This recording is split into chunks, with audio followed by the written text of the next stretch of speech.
taon na ba si daddy mo? Ano po? 59. Bata-bata pa pala. Kaya ano po? Pangalan ulit, sir? Sir Bob po, Bob po. Si Sir Bob. Okay. Bob, siya mo si father mo. Kapag kay Papa, bumili na rin ako. Ayun. Okay guys, good day mga Airsoft. Good day mga kabigman. No?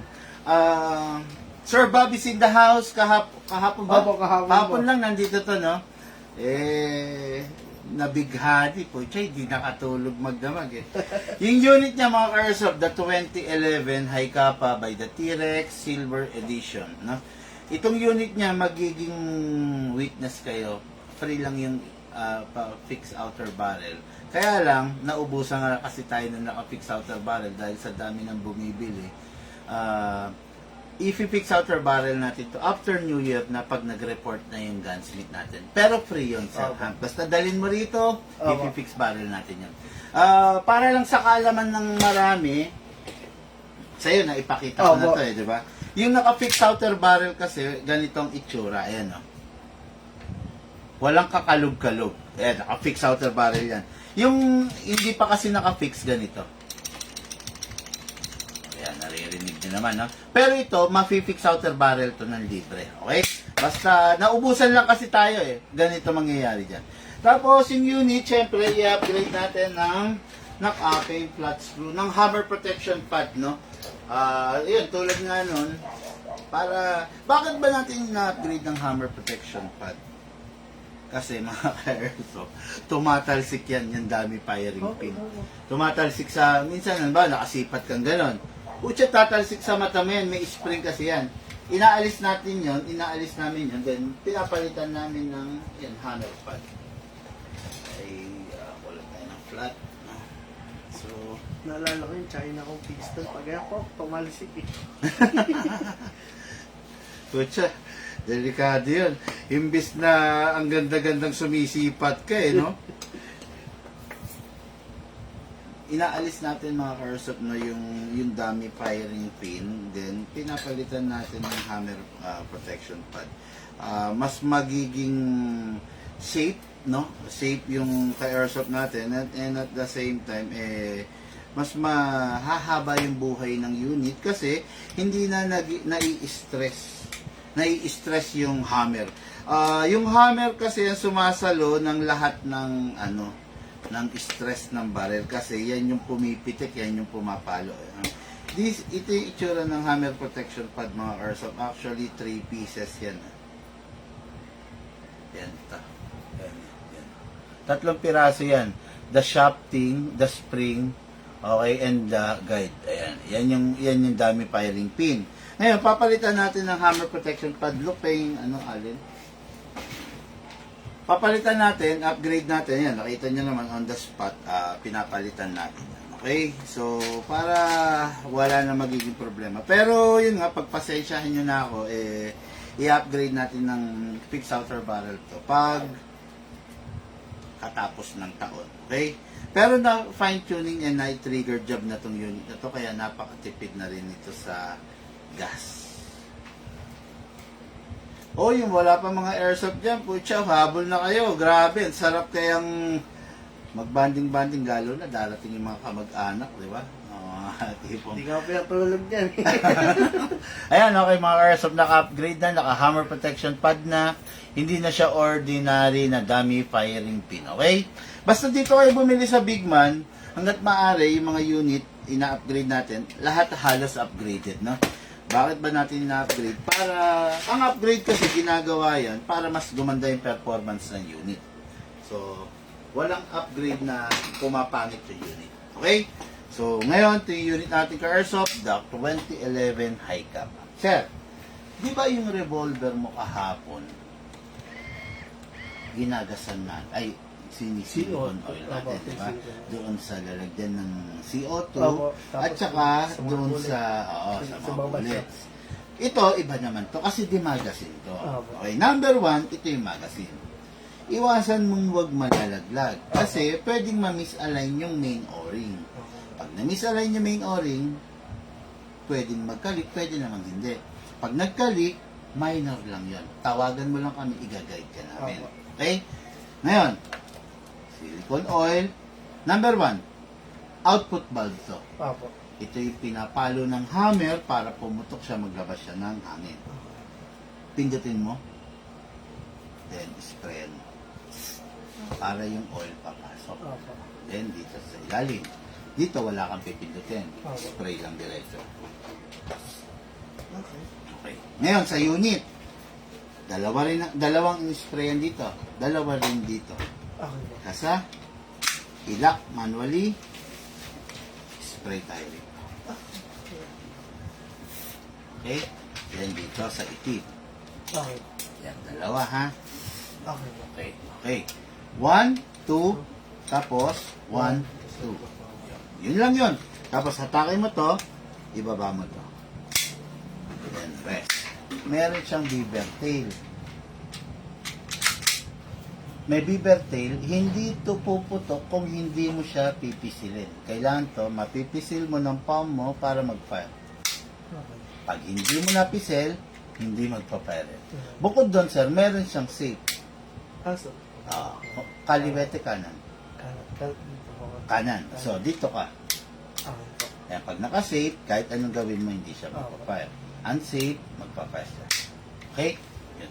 Pwede, yun. Tapos mga airsoft na, itong unit kasi na to, out of the box, naka-upgrade na, naka-optic sight na. Mahal to. Ito, tsaka ito, plus the magwell. Kung ipapaganyan mo yung unit mo, uubos ka ng 5,500. Pero kita nyo, nakakabit na agad dyan. Diba?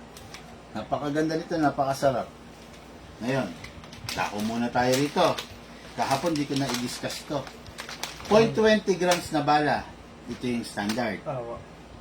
Pag pumutok ka, diretso, pero medyo nagwawabol kung may hangin. Okay po. Ngayon, pag may hangin na mahangin sa paligid, step up ka sa mas mabigat, which is 0.25. Mas diretso to. Mas bumibigat ang bala, mas fatal ang damage. Opo. Kaya, mag-ingat ka rin dito, ha? Opo. Okay. Ngayon, yung unit may print bag para anong purpose dito. Halimbawa, yan, naka-travel ka, nakamotor ka, may checkpoint. Nakabag. Opo. Pag nakabag yung unit, safe ka. Hindi ka sisita, hindi makukumpis ka. Okay po. Okay? Then, yung unit, pag gun ban, ingat. Ingat. Bawal. Huwag nang dalhin, ha? Opo. Okay, yan. Sige. Yung units nga pala, sir, bago tayo magsimula, lifetime warranty. Pag nagka-problema, Opo. dalhin lang po. Katulad dito, meron kaninang nagdala, ayan, mga hours, naalis. No? Actually, resulta ng misuse to. Pero, hindi naman ako ganun kahigpit.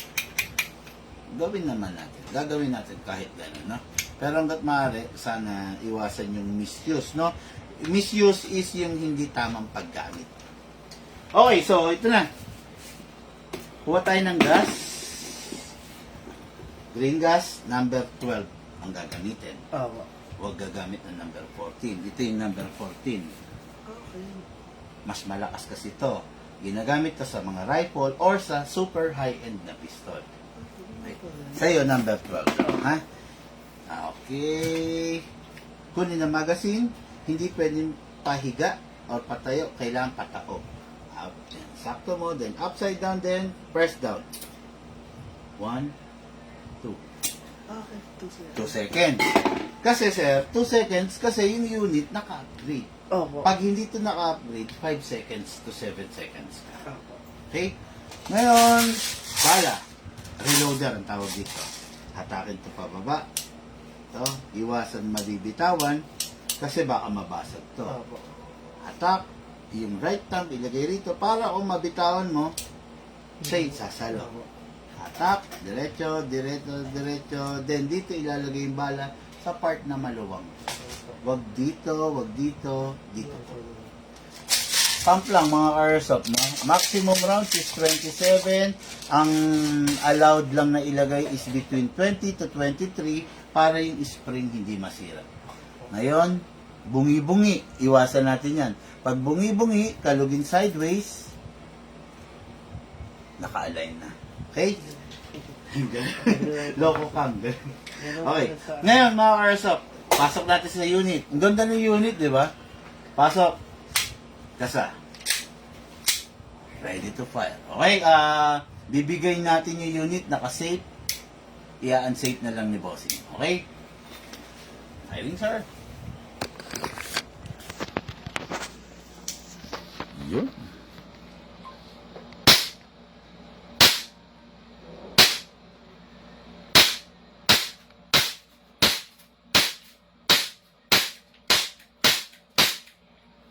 Mukhang nahasa ka ng gusto kagabi ah.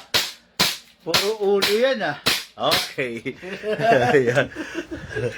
Pucha, mukhang inuluhan mo lahat ah. Mga Arson, napansin niya hindi siya nag-open slide. Kasi, hawakan mo to sir. Sobrang lamig, di ba? Yan. Ganito kasi yan. Yung unit natin, ayaw niya sa malamig. Nagpa-firing kasi tayo sa aircon. Opo. Ngayon, dapat kasi to, mag-open slide to. Opo.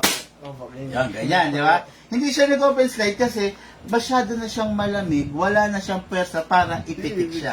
Bakit ngayon nag-open slide? Kasi hinawakan ko yung magazine. Kumbaga, medyo nag-cool down yung lamig.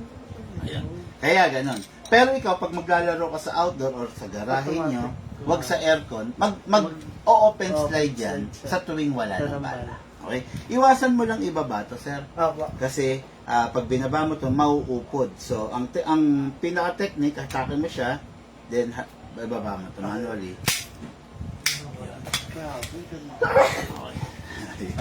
Grabe, no? Bibigyan kita ng target, magpa-Xerox ka. Ah, sige po. Para meron kayong basihan ng tinatarget, no? Bigyan mo si Sir Luke, ha? Tapos, mga Airsoft unit po, lifetime warranty. Si Sir Bob po ng San Jose del Monte, Bulacan. Sir, maraming salamat. Thank you. Okay guys, inuulan po tayo ng mga walk-in. So, may mga nakaschedule pa. Pasensya na kung yung iba hindi ko ma-live, no? Kasi lalo na pag mga high profile, nahihiya or merong tinataguan na misis, merong misis na ayaw niya mabulgar kung magkano yung binili niya, no? So, ayun. Mamaya po, tignan natin kung ma-live natin yung susunod natin na Airsoft. No? Inuulan po kasi tayo eh. Actually, naubos na yung mga naka-fix outer barrel. No? So, ayun. Pero, ang pangako ko kay Sir, free po yung pagpa-fix outer barrel pagsapit po ng January, pag-report po ng ating gunsmith. Okay? Mga Airsoft, lahat po tayo nagbula sa iba't ibang larangan. Pinagbuklod, pinag-isa ng isang lipangan. Yun po ang paglalaro ng Airsoft, patid po sa inyo ng inyong lingkod, Big Man. Thank you po.